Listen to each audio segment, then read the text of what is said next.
Sa super lamig ngayon ang panahon sa Cordilleras, pati ang kanilang mga pananim nagyeyelo. Pero meron silang panlaban dyan. Mainit at malinamnam na sabaw. Ang tindi ng lamig ngayon sa Atok Benguet na pumalo na kamakailan sa 5 degrees Celsius. Oh, kapit tayo sa top of the ice. Nilalabanan ngayon ni Philip sa pagluluto ng mainit na sabaw. Pero hindi raw basta-basta ang kanyang rekado.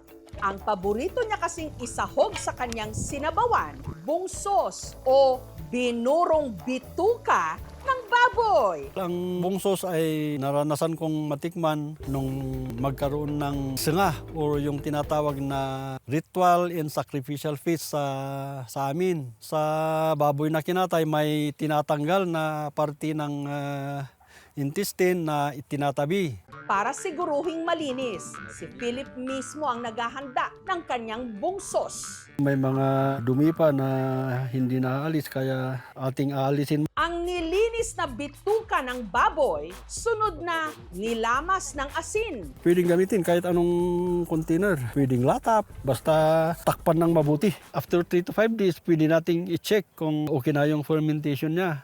Malalaman daw kung handa na ang bungsos sa pamagitan ng amoy nito. Parang amoy yung bulok na karne. Karamihan puputi yan, tapos lulubo ng konti. Inuuna na muna natin itong white beans. Ito yung ginagamit ko para sa personal consumption namin. Ito na yung kinalalabasan, yung nabungsos natin na intestine ng baboy. Ang daming langaw na nakikiamoy.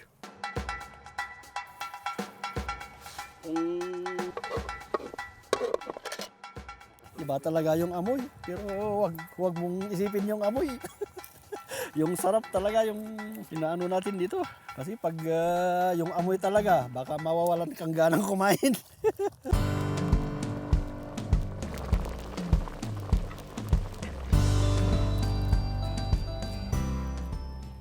Pwede na.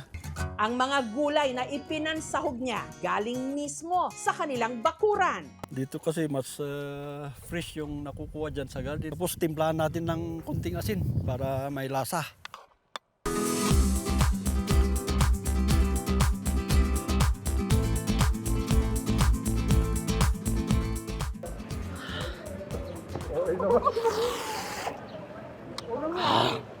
Mamis, masarap siya. Yung parang papaitan lang.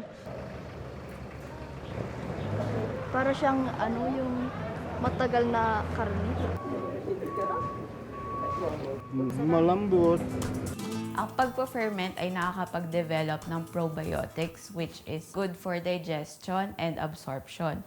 However po, ito rin ay maaaring makapag-develop ng bad bacteria gaya ng E. coli at Salmonella. Advisable pa rin sa mga lamang loob na gamitin natin ang use of heat o pagpapakulo or steaming para ma-ensure na mamamatay ang harmful bacteria nito. Ang nagpapainit naman sa sikmura ng mga jeepney driver sa terminal na ito sa Baguio, ang specialty ni CJ na kung tawagin, kaluskus. Madaling araw pa lang, sinusuyod na ni CJ ang Baguio City Public Market para bumili ng sariwang laman loob ng baka. Halo-halo na to, iba-ibang variety kasi galing sa laman loob ng baka. Puso po, then kidney.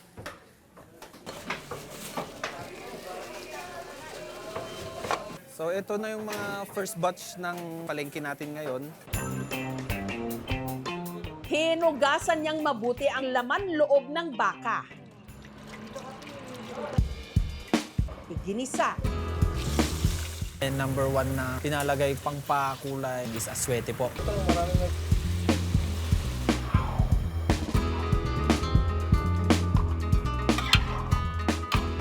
At pinakuluan gamit ang rice cooker. Yung kawali po kasi before, masyado siyang open or overexposed siya sa hangin. Especially nasa gilid tayo ng kalsada. Nakatipid po tayo sa expenses sa gasol. Kasi kailangan nating i-maintain yung init ng sabaw. Ang karne, ginupit-gupit ni CJ ng maliliit para raw madaling nguyain ng kanyang mga customer.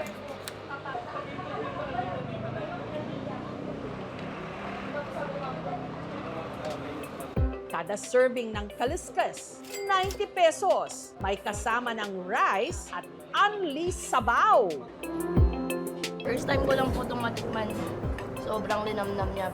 Quality nung laman, malambot siya. Ang kaliskas, putahe na natutunan raw niya sa Pangasinan. Nung bata po ako, pag nagbabakasyon po kami sa Pangasinan, sinasama po ako ng mga pinsan at kuya ko na kumakain every morning doon sa kaliskisan doon. Naibigan ko na siyang kainin. May mga celebrations po, linuluto ko na siya, birthdays ng anak ko. Kaya ito rin daw ang naisip niyang itinda nung nagtayo siya ng karinderya. Naisipan ko, since nasa Burnham ako, maraming namamasyal na turista, ba't di ako maglagay ng kumukulong sabaw sa harap? Hanggang sa ang mainit na sabaw ng kaliskas pumatok sa malamig na klima ng Baguio.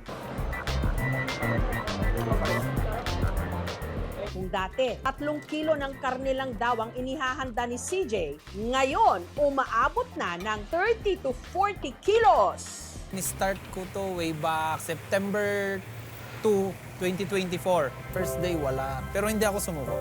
Nakilala, unti-unti na. Actually, ang pagbibusiness is very risky. Huwag po kayong matakot at tiwala lang po sa Diyos.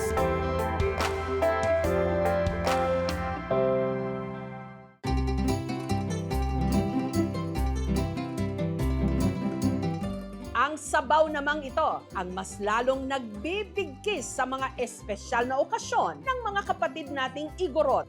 Dito sa bayan ng Itogon sa Benguet, gawa ito sa pinakuluang karne ng baboy, baka o kambing at ang tawag dito, watwat.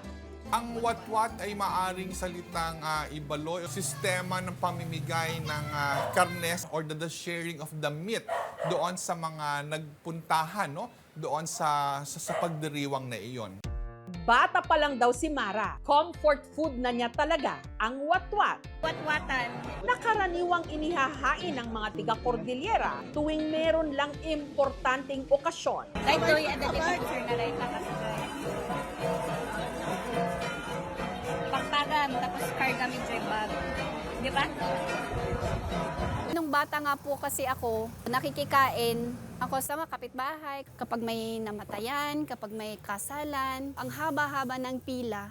Pero dito sa kainan ni na Mark at Mara, hindi na raw kailangan pang maghintay ng espesyal na okasyon para kumain ng watwat ang kanilang mga parokyano. Siya, hindi raw mabibitin sa kanilang watwat. Ang sahog kasi nito, overloaded! Sa isang plate, unli rice na siya, unli sabaw. May pansit kasama yung karne na 350 to 500 grams. And then blood sausage, yung pinunag na tawag namin. Sa pagtanggal ng balahibo ng baboy, gumamit si Mark ng torch. Ang nasusunog na parte ng balat, nag-iiwan din daw ng aroma o smoky flavor na nagpapasarap. May flavor siya sa sabaw. Mas masarap yung lasa niya pag apoy.